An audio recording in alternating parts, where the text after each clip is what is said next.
સુરતની કરીએ તો સુરતમાં કીમ નદીના પાણીએ તારાજી સર્જી છે। કીમ નદીના પાણીથી જનજીવન પ્રભાવિત થયું છે।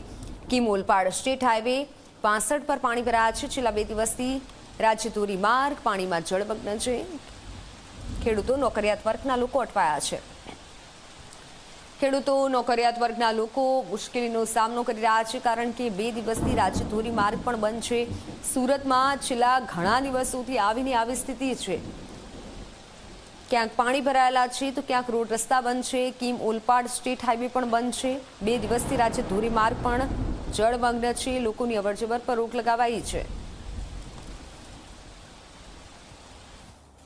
ઉપરવાસ અને સુરત જિલ્લામાં સર્જાયેલ જે ડીપ ડિપ્રેશન હતું તેને જ લઈને ધોધમાર વરસાદ ઉપરવાસ અને સુરત જિલ્લામાં વરસ્યો હતો, પરંતુ જે કીમ નદીએ છે તે 2 દિવસમાં પોતાનું રૌદ્ર સ્વરૂપ ધારણ કર્યું હતું અને છે તે કહેર વર્તાવ્યો હતો। અનેક ગામો જળમગ્ન થઈ ચૂક્યા હતા। દ્રશ્યમાં તમે સ્પષ્ટપણે જોઈ શકો છો કે આ રાજ્ય ધોરીમાર્ગ છે કીમથી ઓલપાડને જોડતો, તેની ઉપર કીમ નદીનું પાણી છે તે વહી રહ્યું છે। કીમ નદી આ રોડ છે રાજ્ય ધોરીમાર્ગ તે કીમ નદીમાં રૂપાંતરિત થઈ ગયો હોય તે રીતના દ્રશ્યો સામે આવી રહ્યા છે। તો બીજી તરફ સામેની તરફ જોઈ શકો છો કે જે ઇન્ડસ્ટ્રી આવેલી છે આ વડોલી ગામ નજીક, ત્યાંથી શ્રમિકો છે તે ધસમસતા જળ પ્રવાહમાંથી આવવા માટે મજબૂર થઈ રહ્યા છે, કારણ કે જે રીતે ધોધમાર વરસાદ વરસ્યો હતો તેને જ લઈને અનેક વિસ્તારો જળમગ્ન થઈ ચૂક્યા હતા। શ્રમિકો ખાસ કરીને અહીં બહાર આવવાનો પ્રયાસ કરી રહ્યા છે। દ્રશ્યોમાં સ્પષ્ટપણે જોઈ શકાય છે કે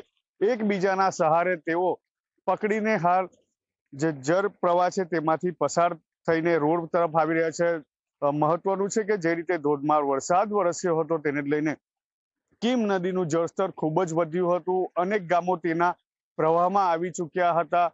હજારો લોકોનું સ્થળાંતર કરવું પડ્યું હતું। SDRF, army, Kim police, Palod police અને DYSP ના માર્ગદર્શન હેઠળ રેસ્ક્યુની કામગીરી હાથ ધરવામાં આવી હતી। હાલ પણ લોકો જે રીતે પાણીનો ભરાવો છે તેને લઈને લોકો પોતાની રીતે સ્થળાંતર કરી રહ્યા છે અને આ રાજ્ય ધોરીમાર્ગ છે તે હાલ અવર જવર માટે બંધ થઈ ચૂક્યો છે।